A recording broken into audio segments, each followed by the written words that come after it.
Hello everyone and welcome back to another video. In today's video I'm going to show you how to fix can't publish websites in Canva 2026.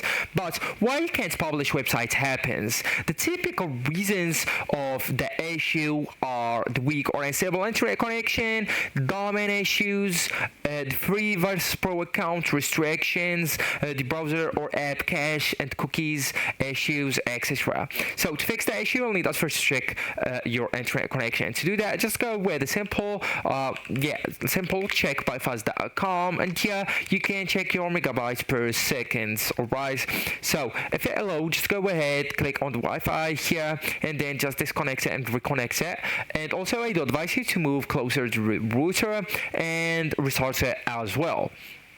If you're on a VPN or proxy, turn them off and retry publishing. So publishing requires a stable connection for domain verification.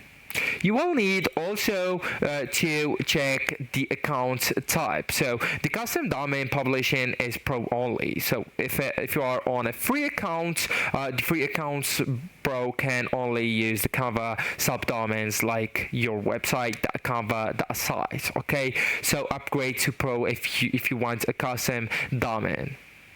So now just go ahead, click on these three dots on the top right corner, and then just click on the settings, and after that go with privacy and security on the left hand menu, and then click on the first option on the privacy and security section as well. So here you will need to select the last 24 hours, and then just go with delete data, the blue colored button on the bottom right corner. So actually guys, that's it. This is the end of the video. Thank you so much for watching and goodbye.